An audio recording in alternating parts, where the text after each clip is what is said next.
Welcome to this webinar by Solarplaza, Ukraine.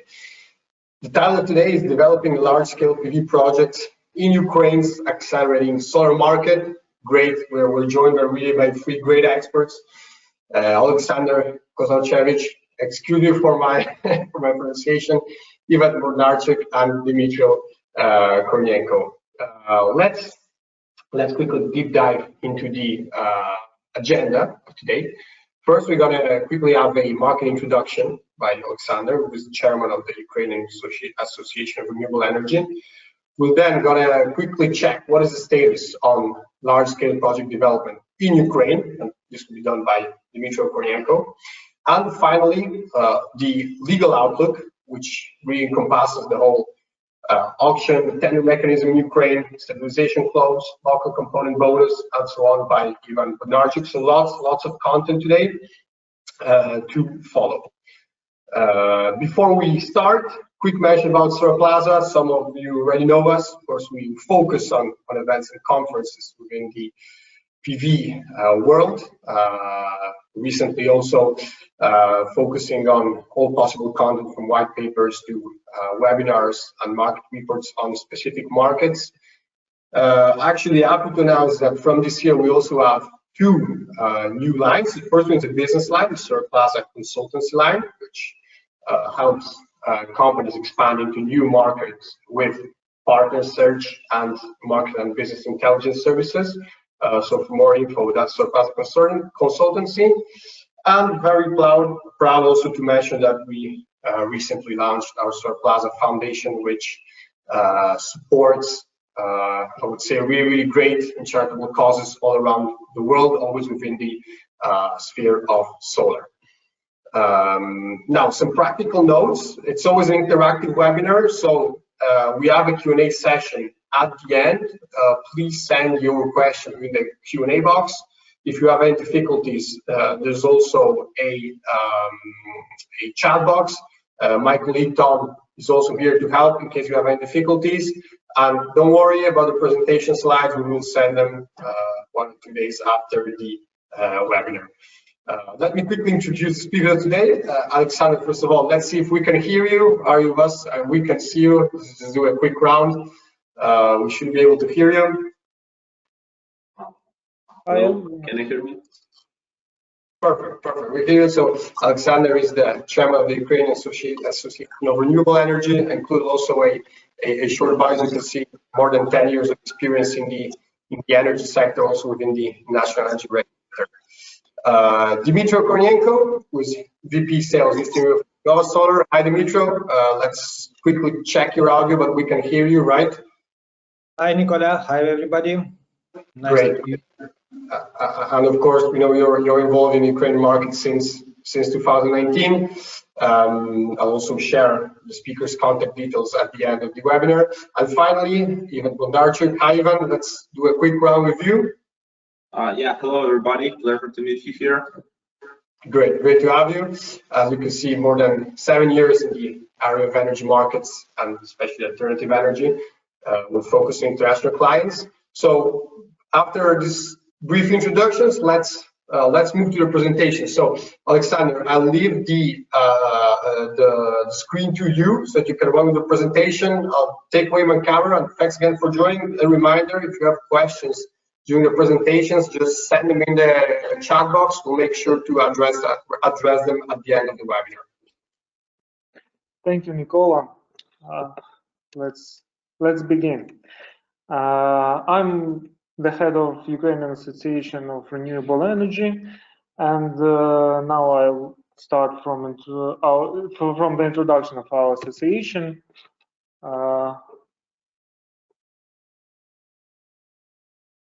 Sorry.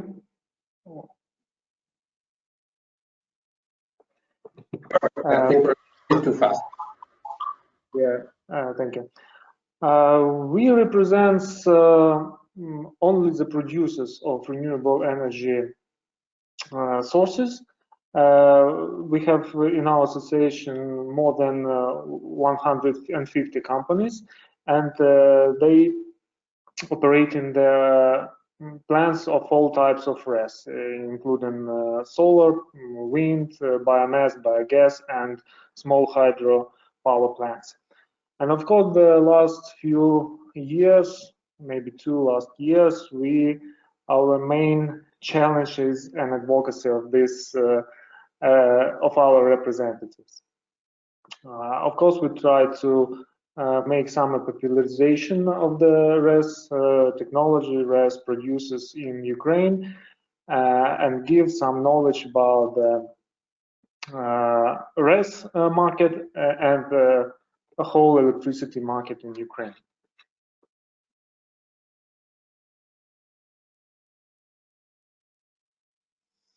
Sorry for that delay.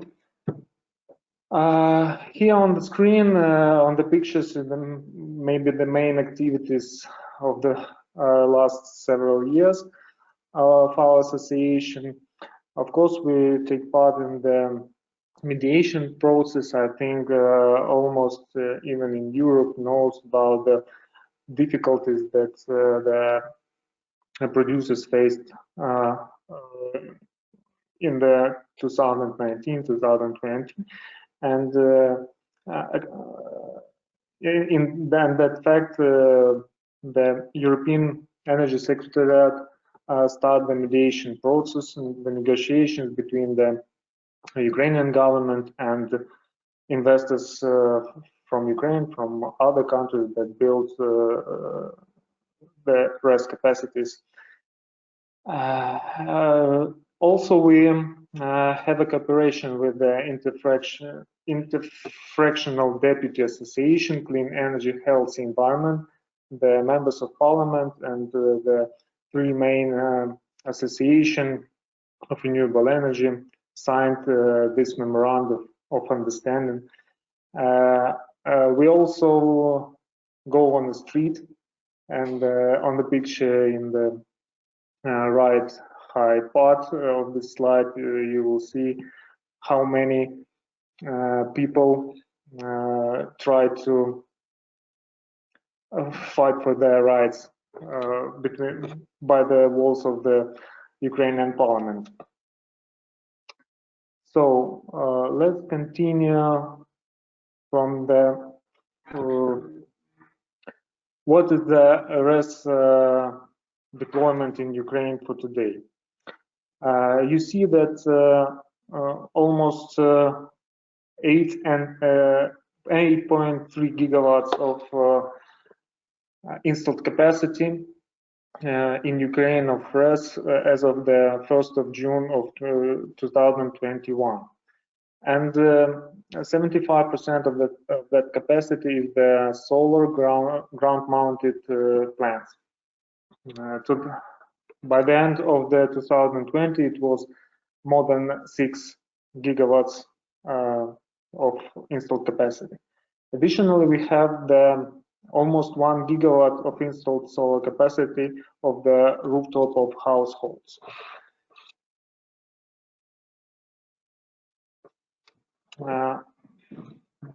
Many people, many politicals and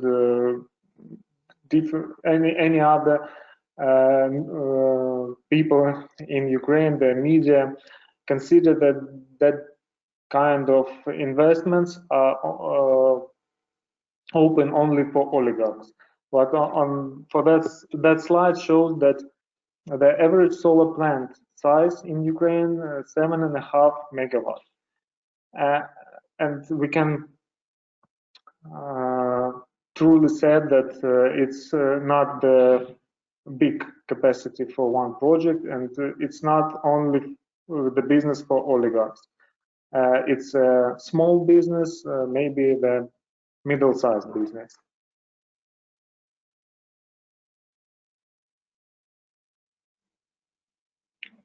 Sorry, have very sensitive.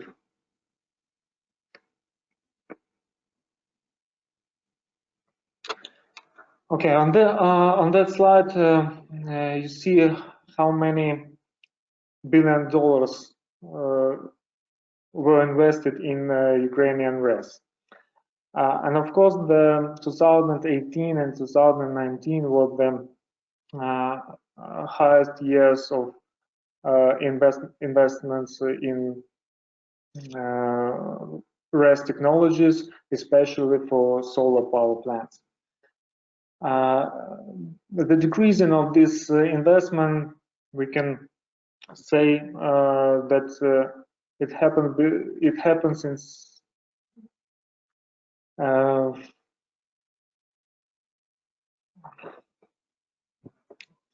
sorry, because of the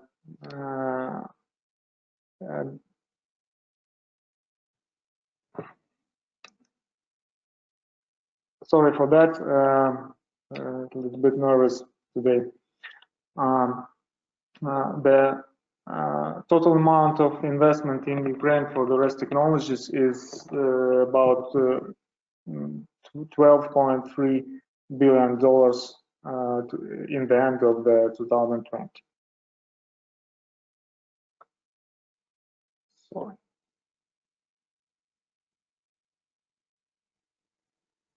Thank you. On that slide, you can see the annual electricity generation from solar PV. We see the rest of renewable energy sources in Ukraine. In 2020, we reached the almost 8% of total consumption in Ukraine, making by the RES technologies, and almost half of that consumption was covered by the solar PV power plants.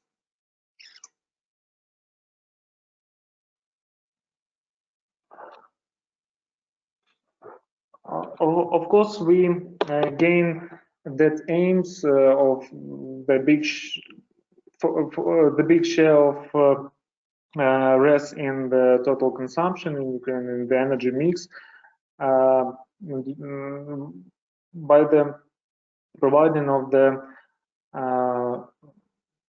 such mechanism like a green tariff, a feed-in tariff mechanism that were adopted in 2009 and will last for today.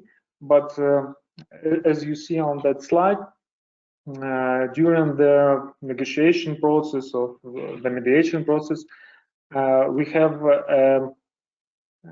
some reduction of feed-in tariffs, and before the 1st of August of 2020, the highest green tariff in Ukraine for solar PV power plants was almost 46 euro cents. But today, the highest green tariff is about 29 euro cents. And if you want to commission the plant today, the green tariff for that project should be the 4.35 euro cents. And of course, it's not that tariff that should be managed by the investors, and we can consent that the green tariff is died in Ukraine, and we are looking forward to another options, to another mechanism for investors to interest them in the Ukrainian electricity market. And sorry, once, thank you. And one of that mechanisms should be, of course, the auction. And RES operators have been expected the launch of the auction since 2018. The first pilot auction should be launched in the end of 2019, and the series of auctions should be held twice a year from 2020. But we are still expecting for that. Any auctions shouldn't be held for that time. And the reason is that government and different politics said that it's a very high deployment of renewables in Ukraine for today, and they don't want them further. The only one matter that the auctions shouldn't be held is that government, the Ministry of Energy, didn't set such quotas for that auctions. As you see at that slide, we have different proposals. What should be the size of the quotas for different types of generation? And on the left side, we have the ministry's proposal. And of course, for today, for day before, a few months ago, that slide will be give it to us. And it shows that the highest quota we should gain in 2025, and it should be only 200 megawatts for solar projects. Of course, we are looking for other mechanism of for investors to interest them, and one of them should be the corporate PPAs. But for today, it's not possible to reach this type of investors mechanism. And I think the next speaker, Ivan, should talk more about that.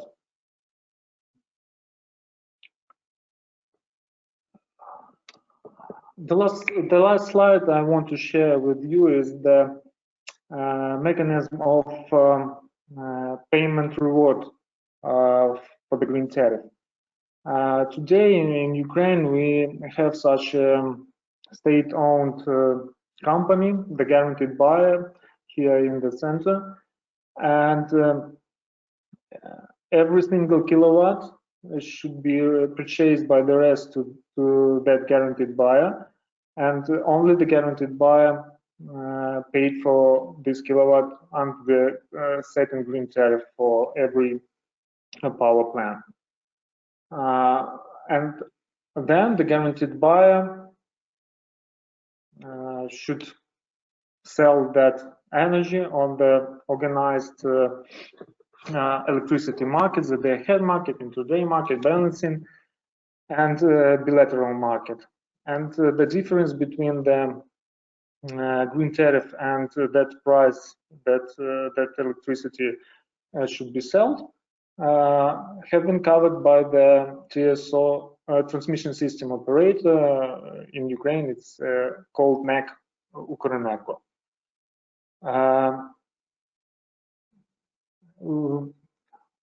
After the mediation process were reached the aims and the conditions of this memorandum should be placed into the law, we have another part of financing the guaranteed buyer.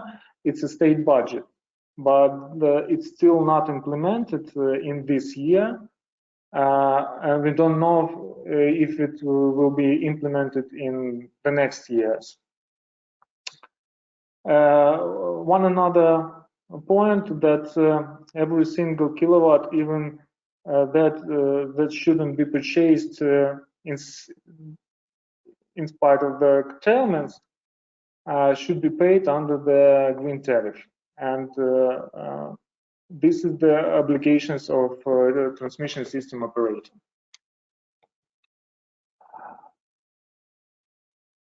I think I should give you a short presentation of RES market in Ukraine. And if you have any questions, do not hesitate to ask. We are Ukrainian Association of Renewable Energy. We are on the investor side. Thank you.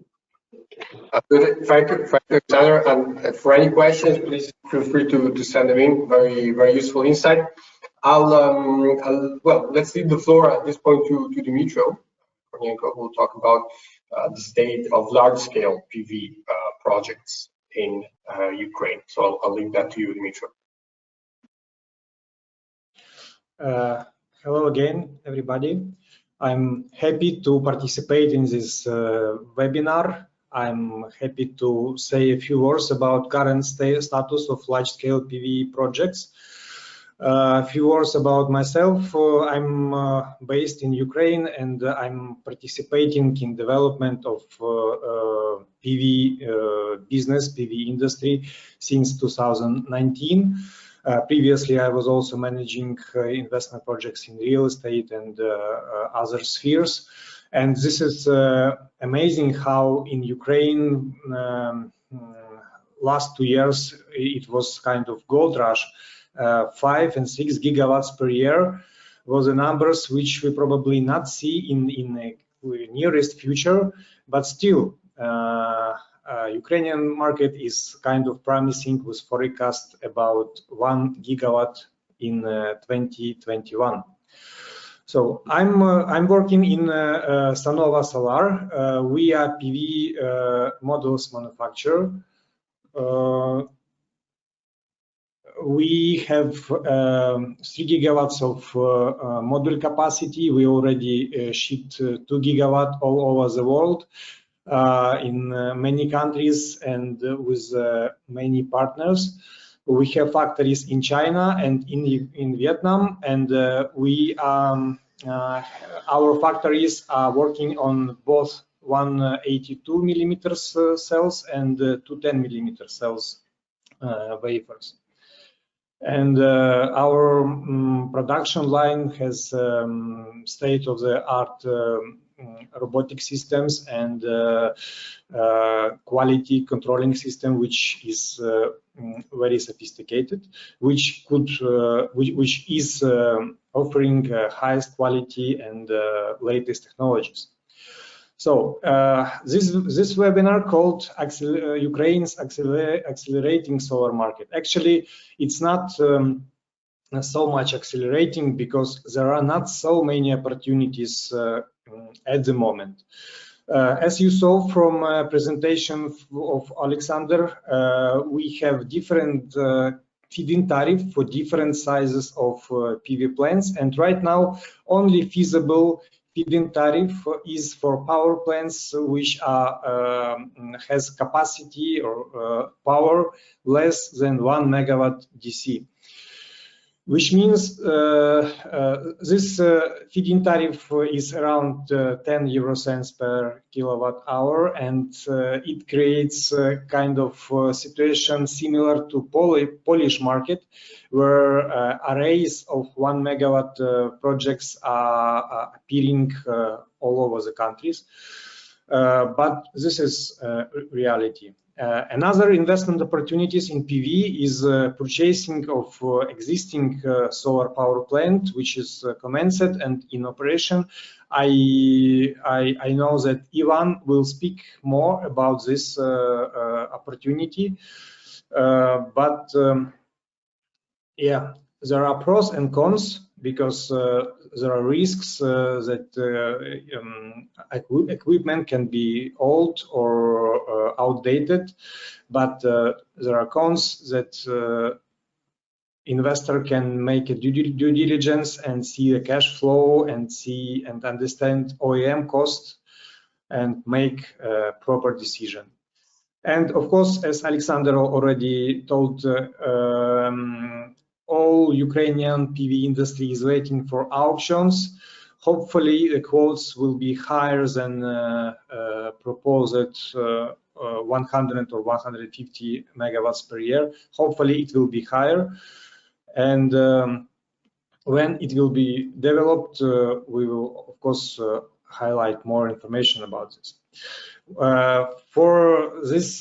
For last 3 years, there were a lot of assumptions on PV projects, and here are some of them. But please, I want to put a disclaimer that it's just overall and approximative information. It doesn't need to be taken as a solid facts.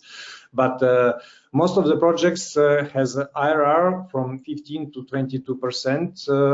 Payback period is around 5-6 years, but can be higher and lower. LCOE for Ukrainian projects are also very wide range. It depends from technical condition, from geographic location, from SPV or land lease cost, etc. But it's from $5 to $15 per kilowatt hour. Approximately in this year, in 2021, with current equipment prices rise and logistic prices rise, 1 megawatt cost around $1 million. And interesting fact that in 2019 on the market it was 4 gigawatts of SPV for sale.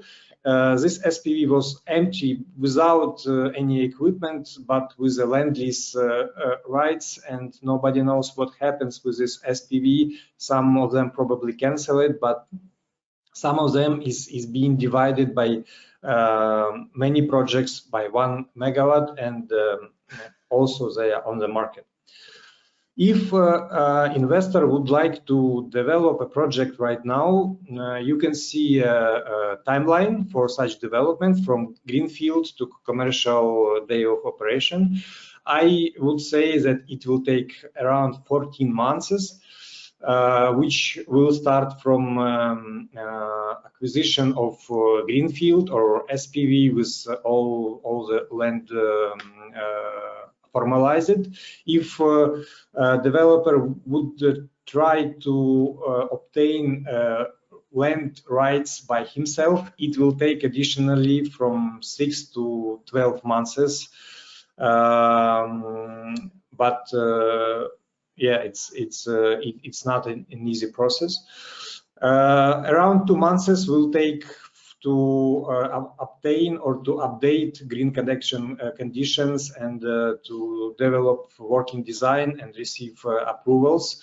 Another 1 month for building permit, and also at the same time developers are usually ordering equipment from usually from China. Most of the equipment order takes like 4 or 5 months. 1 month for procurement and negotiation, 2 months or 3 months for lead time to manufacture, to produce the panels or inverters, and of course the structures. But structures usually used from manufacture of Ukrainian companies, but other equipments also need a transit time from China to Odessa.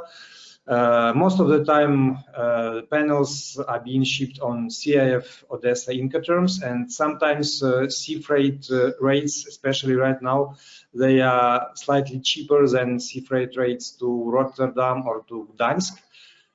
And many of supplies are coming under signature credit line for up to 90 days from BL date.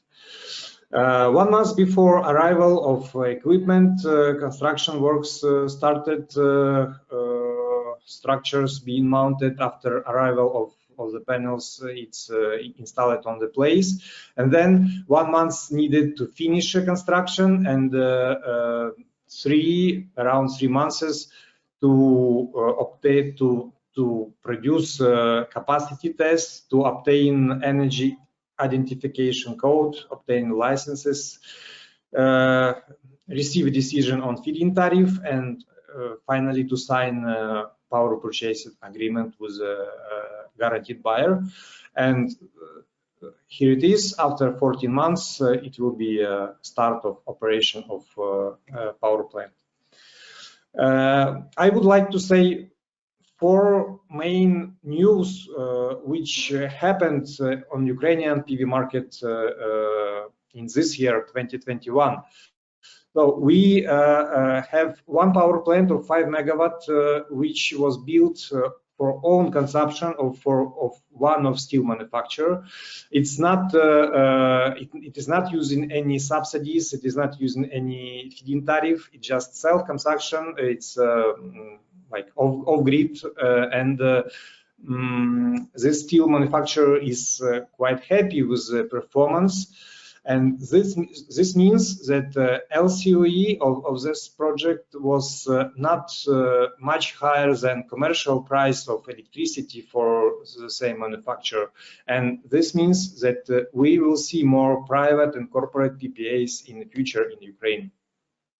We have energy storage systems being developed in Ukraine. One of them, 1 megawatt, was already commenced, and second is receiving approvals in Ukraine. And we have 2 significant acquisition deals. One is with Qatarian investment fund, Nebras. They purchased 100 megawatts from one of the developers in Ukraine. And second deal is right now waiting for anti-monopoly committee decision. It's a potential purchase by Total RN. 76 megawatts will be purchased by French developer in this year.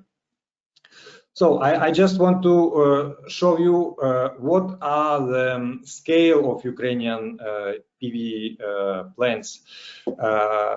2 biggest power plants are on the screen. They were built in 2019, and total capacity is more than 500 megawatts, and they have feed-in tariff of 15 euro cents. And as an opposite example, power plant which was commenced recently, several months ago in this year, and they have feed-in tariff of only 7 euro cents. So you can see the difference is like 2 times difference, but still it's a huge power plant of almost 150 megawatts. Most of the PV plants was built in 2019, and this is what we saw in the graph from Alexander, and most of them has this feed-in tariff of 15 cents, and they are not only situated in the central part of Ukraine, but also on the western part. And another project which I wanted to show you is like quite old project from 2013. It's a PV power plant of 42 megawatts with feed-in tariff of 26 euro cents per kilowatt hour, which is not the highest feed-in tariff, but it's very high for such a large-scale PV power project. On this slide, you can see what is Irradiance photovoltaic power. As you can see, it's more on the south, but central irradiance is also good. It's around 100 200 kilowatt per hour of sun irradiance. And on this slide, you can see also total capacity per regions. And you can see that Dnipro region has Dnipropetrovsk region has the most capacity, and some southern regions are not so well saturated with PV plants, and this is also because of regulatory reasons and grid limitations. Because in the center, in Dnipropetrovsk, region, there are a lot of industrial factories and consumers who are consuming this energy. But I would say that it's very fresh information, and yeah, as you saw from Alexander's presentation, its total capacity right now is 6.5 gigawatt of only utility power plant. And for residential, it's almost the same story, a little bit different division between the regions, but still Dnipropetrovsk region has the highest power of installed residential power plant. But here you can see a lot of power being installed in western or even northern part of Ukraine, which means that it will create a potential also for large-scale power plants. And I'm looking forward for new developments in Ukraine. And thank you very much. I will be waiting for your questions in the end of this webinar. Thank you very much, Dimitro. I would say we do have some questions. I'll keep some for the end, but maybe one we can already go, just not to lose the, let's say, the logic consequence. Regarding actually, Dimitro, first you show a couple of slides, right, the assumptions of a typical Ukrainian PV project, where you mentioned what's the internal rate of return and an expected timeline. One question would be here is, on what is the capacity, the assumed capacity for the numbers you have actually shown in that slides?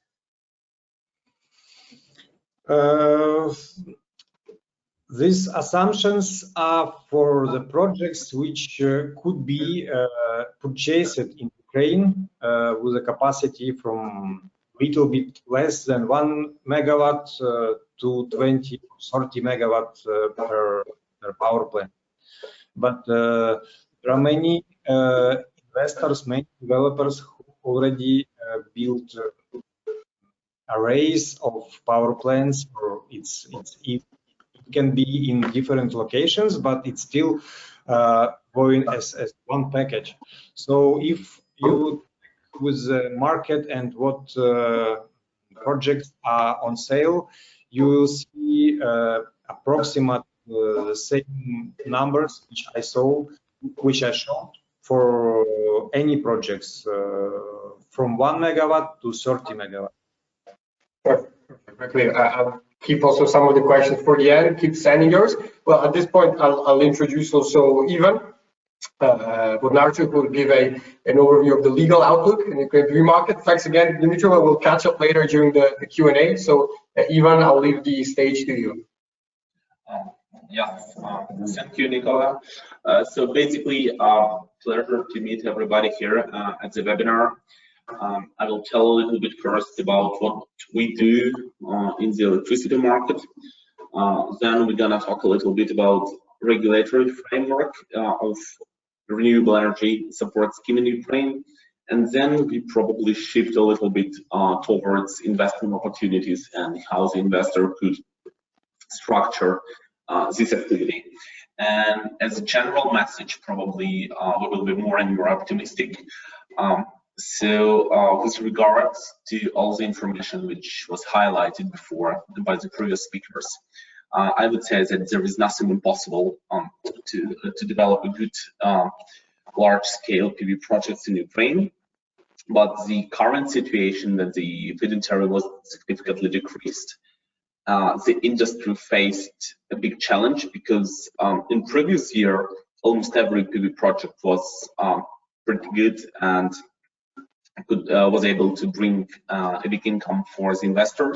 Currently, there is very, very high demands to the level of the development to get your Ukrainian PV project really comfortable for you, for your investment. So in this way, sorry, next slide. Oh yeah, here we go. So basically I represent LCFLO Group. We do quality legal advice in Ukrainian legal market. We have, particularly in legal field for energy projects, we do almost all assignments starting from attraction of the investors, due diligence, structuring the deal, covering antitrust and competition aspect of the deal, negotiating the transactions, negotiating the key agreements from DSA, shareholders agreements, share purchase agreements. I will talk a little bit more on this in the end of the webinar. Also, we do provide full-scale regulatory support, basically licensing all permits for construction, all land issues, all feed-in tariff designations, contracts, which allow you to enter the electricity market, also could be supported by our firm. And as the other side of the activity in the electricity market, sometimes your business is being attacked by the regulator or by other entities. So in this stage, we also support such businesses that are protected in litigation, in courts, basically. So if you invest in Ukraine, we could cover all your legal issues for your legal projects, for the legal side of your solar project in Ukraine. I believe we do good job because we are chosen by our respective clients. Already today you heard about one pretty big power plant launched by Scatec. So that's my project. We supported it from the time of the start of the construction, and we launched it inside the electricity market. We also work with Ukrainian Association of Renewable Energy, represented before by Alexander. Basically, we supported the procedure for mediation. We also do a job for big developers, for UDP Renewables. We also do work for the VR Capital Group, which heavily invested in solar energy. And also we work for basically Holloman, which is known as the big logistic company. So we know all sides of the business related to construction of the power plant in Ukraine. That's why we are designated in the most of European and global rankings, chambers, legal 500, best lawyers, and also national rankings.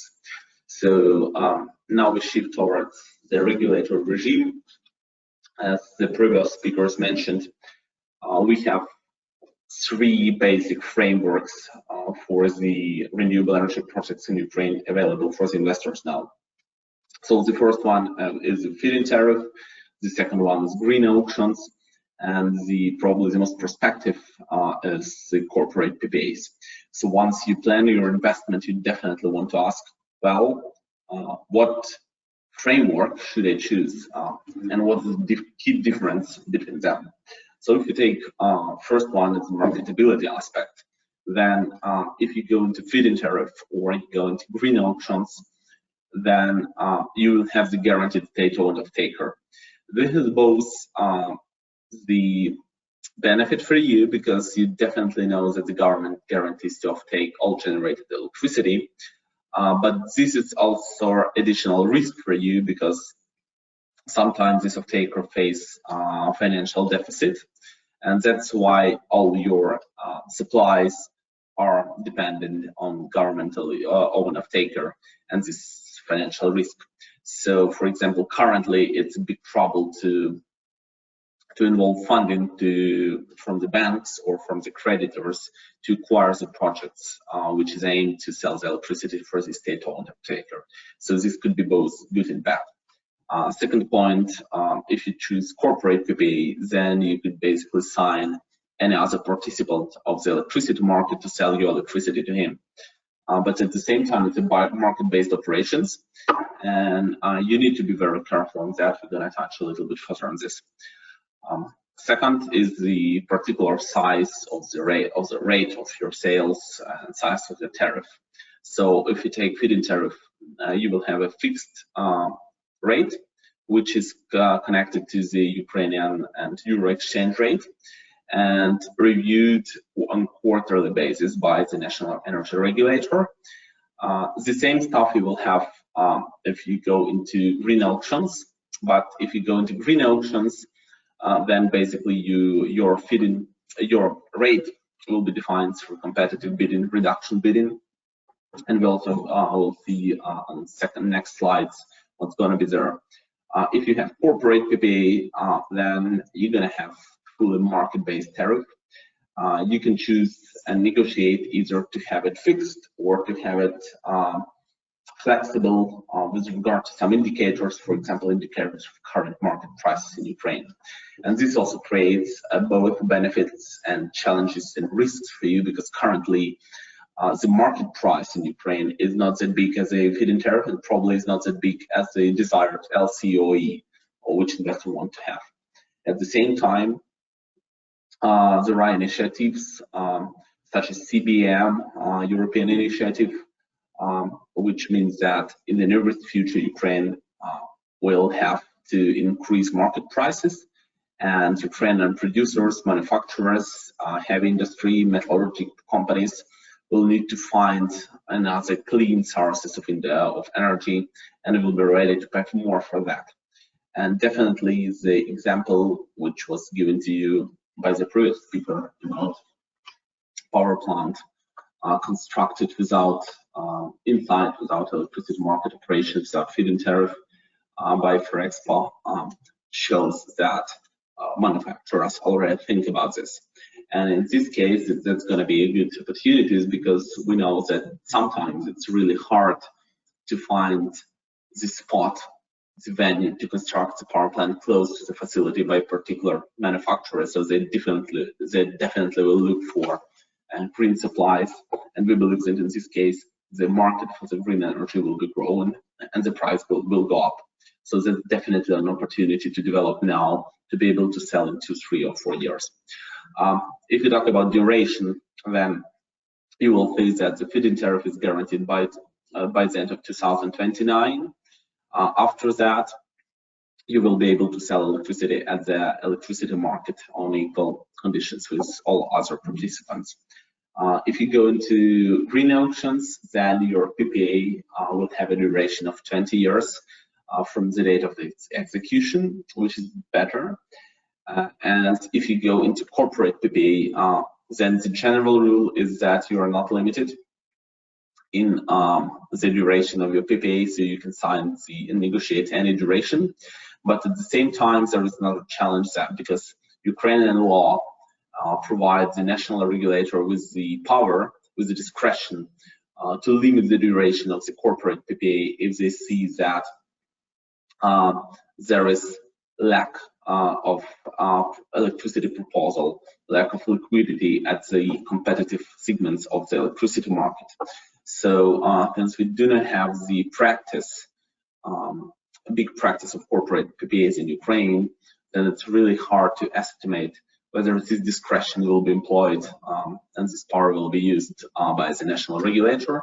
But theoretically, at some point, even having a PPA with the duration of 30 years, at some point you will face the situation when the regulator at least will try to seek and try to get real electricity at the competitive bidding segments. But again, this is a perspective which is well possible, but at the same time, always you can find a way to deal with it in the legal field. We also can say about take-or-pay clause, which basically means that the government is obliged to purchase all generation electricity, which is really closely connected with marketability guarantee. So both the feed-in tariff and green auctions provide you with this take-or-pay clause, which means that if at some point the dispatcher or the transmission system operator will command you to shut down your power plant and decrease the load due to some system limits, then almost in any case the government will compensate you for such load reductions. At the same time, if you talk about corporate PPAs, then definitely your off-taker, your private client, will be willing definitely to negotiate some gaps for their off-take limits. So in that case, take-or-pay clause will be negotiable and open. We'll also talk about freezing clause. Again, If you talk about feed-in tariff and green auctions, then you will have a freezing clause saying that your project will enjoy the conditions and the legislation which is applicable at the date either of the commissioning of a power plant or of the feed-in tariff haircut, recent draft law, which was adopted last year. So basically, the general rule is that if you look at the current legislation, it should be applicable further on by the end of 2029 at least. But at the same time, well, we need to consider additional protections in addition to freezing clause, because sometimes it's hard to apply freezing clause to the companies with Ukrainian UBOs. That's why by structuring the deal, we advise to choose the jurisdiction where you have foreign component, foreign investor covered with the bilateral investment treaty or covered with European Energy Charter Treaty, which allows you to seek protections in arbitration potentially if you will be violated by the state. Also, there is a question of access to the support scheme. If we have the biggest difference basically between feed-in tariff and auctions is the quotas, because the feed-in tariff is granted to any power plant which falls within the limits and conditions to which feed-in tariff is applicable, which is eligible. Green auctions are not openly available because you need to participate in the bidding and compete for existing quotas available for any year for any type of services. Of course, if you talk about corporate PPAs, then it's perfectly open, but at the same time market-based. So if you're able to find the off-taker, if you're able to find particular consumer or particular supplier who should purchase your electricity for subsequent sales inside the electricity market, then you have to go. Now we go into particular rates of the feed-in tariff. I will not go deeply. You will see everything in the chart. The size of the feed-in tariff varies with regard to the site of the power plant and the date of the commissioning of the power plant. You will also be able and entitled to get the local component premium or bonus, which varies from basically 5 to 20% of the tariff. But the demands are pretty high, especially talking about solar power plants, because you need to use local component there. And for example, in Ukraine, as you heard before, most of manufacture, most of equipment, probably except of metal constructions, are mostly imported. So it's hard to pretend for a local bonus, but at the same time, it's available. Generally, the rates, you can see the rates. There are also higher rates for the power plants commissioned by 2015, but that's a different story. So there are not that many facilities. But anyway, if you will be willing to acquire that facilities, you also will be able to enjoy feed-in tariff as high as up to 20 to 22 euro cents per kilowatt hour, which is really marvelous conditions, but not that many power plants available from that time. But still, you can look and find some. Generally, if you talk about auction prices, then you will see that the bids are limited with the price caps. For auctions held by 2024, you will start with the cap of 9 euro cents and go down with your bidding. After 2024, starting from 2025, you will need to start bidding down from the level of 8 euro cents per kilowatt hour. And then once you win, you get your price and execute PPA for the next 20 years to sell electricity at this price. Basically, the conclusion of this is that when you consider your investment, your target, you need to choose between purchasing commissioned power plant with an installed feed-in tariff. That provides a very clear understanding of the conditions. That's provided with a guaranteed level of the feed-in tariff.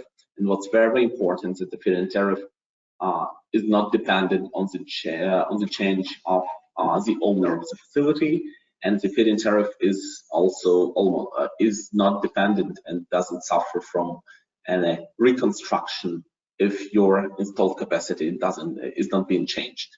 So if you buy power plant, if you renovate this power plant, and you renovate it without changing of the installed capacity, then your feed-in tariff will be as big as before. The second option is to develop the new power plants, but you also could decide whether to develop for feed-in tariff, for auctions, or for corporate PPAs.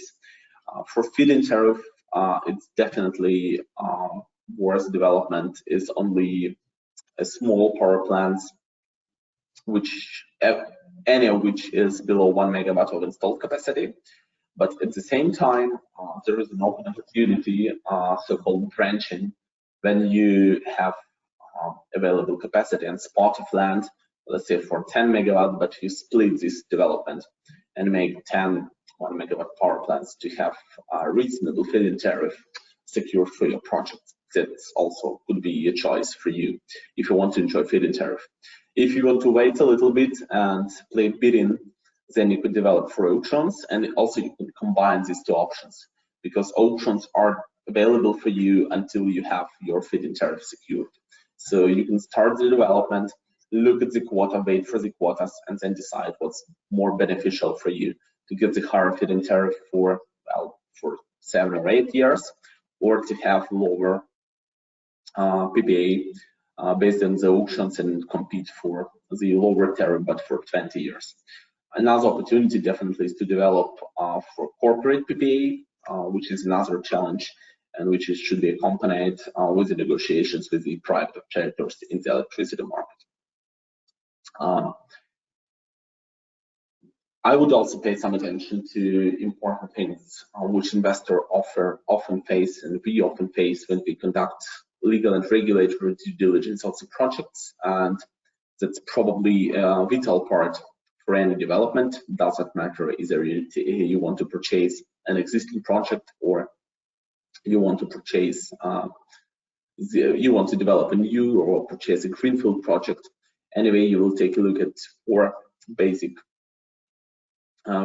issues. The first is corporate issue, and sometimes we have very complicated measures in corporate aspects. For example, when we need to check the incorporation, we need to check the formation of charter capital, the shareholders' right, including disposal consents, because sometimes it can sound ridiculously, but sometimes the transactions is at risk simply because the spouses of the previous owner didn't provide their consent for alienation of shares, for example. So this is a nitty-gritty things which you need to take a look at in details. Also, at this part we also look at tax risk, tax structure, safe structuring, and also antitrust competition compliance issues to get the approval from Anti-Monopoly Committee to acquire the facilities. Also, we need to take a look at regulatory issues, definitely. First, with this part of the due diligence, we cover the issues which are managed by the national regulator. I mean, the licensing requirements, all licensing inspections history. Then we take a look in compliance with the grid code, and here we work closely with the technical specialists, because the grid contain both procedural, organizational, and the licensing basically conditions provide for organizational, legal, some regulatory requirements, but also technical requirements. So once you purchase a power plant, you need to be sure that it's fully compliant with the grid codes and applicable technical requirements to operate safely. Also, if you purchase the greenfield project, it's very important to pay attention to the grid connection agreements, because in some projects we have had the situation when the grid connection agreement was in place but not really enforceable, because sometimes the cost of the reconstruction of the HV facilities are simply higher than regulatory provided in the grid connection agreement. And in this case, the operator simply tell you that, well, we will be willing to connect the power plant to the grid, but we simply don't have money to do that. So in this case, you need to find additional sources to finance that kind of project. And definitely that's not worth going in. So it's good to have this assessed before you step into this project. Another part is very important, the land of construction issues. We deal with the land titles. We deal with easements and right-of-ways for HV grids. We deal with protection and restriction areas for water funds, environmental protection areas. And we also deal with construction regulatory compliance. That's very critical because in Ukraine, we often see the projects, for example, which are constructed in 2019, but then, for example, suffer half a year or 1 year delay to be connected to the grid, simply because the easements for right-of-way for HV grid are not ready and are problematic to sign with the owner of those adjacent land plots. So that's very important in terms of timing. So if you want to make your project really efficient, you need to take a look in details and have your algorithm with regard to all these risks. Another example, is when you construct the power plant or purchase or constructed the power plant, and at a certain point you realize that it's located inside the protection area. For example, we have the client first stepped into this into the project. Basically, it was the end of 2019. There were a big rush because everybody tried to construct a project fast to get the big feed-in tariff in 2019. They succeeded in construction, but at the same time, after all, we did the second opinion, we did the subsequent due diligence of this project and realized that this power plant is located into a restriction area of the main gas pipeline between Ukraine and foreign country. So this is a huge risk and definitely a red flag for that kind of transactions and acquisition. So this is also a thing which is worth looking at. And also other aspects which are labor contractual. You need to make sure that your entity doesn't have any debt, that it doesn't have any potential claims against it. So your transactions will be safe and smooth, and activities will be predictable. Also, probably the last slide from my side for today is about different investment tools and legal tools which you could use to buy your project and to structure your relationships with the local developers and owners of those projects. Definitely, it's worth attracting the local developers for the project, because Ukraine is pretty complicated jurisdiction to develop energy projects, because we have pretty developed market with a lot of stakeholders. But at the same time, you need to be very, very careful in choosing your model. The first model is basically the DSA, the Development Service Agreement, where you purchase the projects and hire the developer for the consultancy services to develop your project. There are a few very clear pros for this type.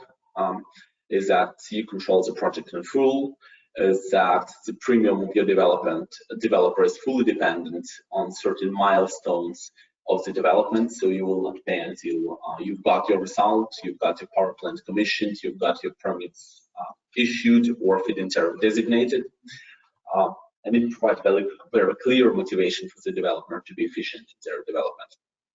It also provides, and sometimes it provides the opportunity for tax optimization.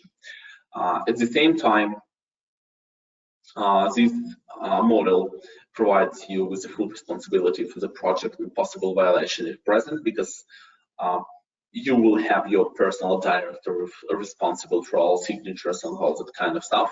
The development will be only with a consultancy. Formally, they only provide with the consultancy services. And with regard to the local practice, it's also hard to collect any damages from the developer if he's solely a consultant. Also, if you go into SPA, then you have the sale purchase agreement of shares. Then you have an opportunity to share the responsibility for the development. you're able to use some milestones to pay the price for the shares you purchase. The benefits are also that you can write very clear damages rules that provide you with the right to recover from the developer if in future any damages or any malpractices, mistakes will arise, which are caused by the actions of the developers. And also you will be able to use the foreign jurisdictions in the structuring to get covered, to be covered with the international treaties which I mentioned before. But at the same time, in this case, the payments, first of all, connected to the transfer of shares. So there's a bigger responsibility for the seller for the result of the project. And basically, this is a big issue as the enforceability of the options. Because if the project will be not developed by the end, then of course you will be entitled to use put option, for example, to send the shares back to your developer and asking him for reimbursement of the paid price of shares. But in Ukrainian realities, you need to negotiate additional instrument to secure these transactions, because very common story is that the developers developed, sold the project, spent all money, then you try to recover, but there is nothing to take back from him. So this is a big issue in enforceability. Also, sometimes the common structure is incorporation of the joint venture with the developer combined with the shareholders agreement. This is quite efficient scenario. You will be able to share the opportunity. You will be able to use payment milestones. You will be able to define the management rules for your local management. Probably the biggest benefit here is that your developer will have skin in the game, so he will be personally interested in the good result of the project, because by some point he will have his own shares here, so he will be interested in her project developed and commissioned. And also in this case, you will be able to use conditions for put and call options to purchase the project when the project is fully developed and if you want to operate this project by yourself. Also, you will have clear damages rules. But the problem is that in this case, if you cooperate with the local developers, sometimes you will have corporate conflicts and local management malpractice. So my personal opinion and what we advise is that entering in Ukraine and planning your activity, especially for a big project, you need to combine all three of these scenarios and options and choose one model which basically allows you to use all the benefits from all three agreements and then move forward with it. So that's probably it for me, from my side. I will be happy to answer particular questions, and of course, at the very end, you will have my email and LinkedIn. If you want to ask anything else, you are welcome to go. I will be glad to provide you more information, both on the regime, in this investment regime, regulatory aspects, and both market details. Thank you. Thank you. Thank you very much. Let's go to the Q&A section. We're a bit running ahead of time and many questions, so I took the liberty of filtering some. I'll read one of the ones we filtered, also try to interpret here. So can you please clarify if the Ukrainian government owns, as a result of their involvement in the, let's say, in the solar market, if they actually own or have a share from the public investment in any plans or projects? So can they actually, in some cases, be considered as a stakeholder or as a direct shareholder in some of the projects in Ukraine here? We've got few power plants developed, and one definitely constructed by state-owned stakeholder holding Latvian. So yes, there are few power plants where the government has skin in the game. At the same time, the general story is that the only skin in the game by the government is their support is a guaranteed buyer to the state-owned off-taker. So the government is not obliged to buy any shares or compensate more than they have in the law. And yes, only few power plants are managed by the government through their state-owned companies. At the same time, there is a big governmental share in other types of generation, such as nuclear energy and hydro energy. But those types of big generation currently are close to the big investors. Definitely, definitely. Dimitri, I would say two questions for you. Actually, so first, I think we could give a quick answer here. If you are experiencing some delays in shipments for modules and their supplies from China, currently in Ukraine, there's a big ship, let's say, logistics shortage crisis, so we can answer it quickly. And secondly, also, if you are realizing or supplying any plants currently in Ukraine with sun trackers. With what? Sun trackers. Sun trackers. Yeah. So yeah, for the first question, there are slight delays, mostly connected with logistic issues like ports congestions or just delay of arrival of the shipment because of transshipment leg was missed. But usually these delays are not longer than 2-3 weeks, and like 90% of the shipments are arriving on time.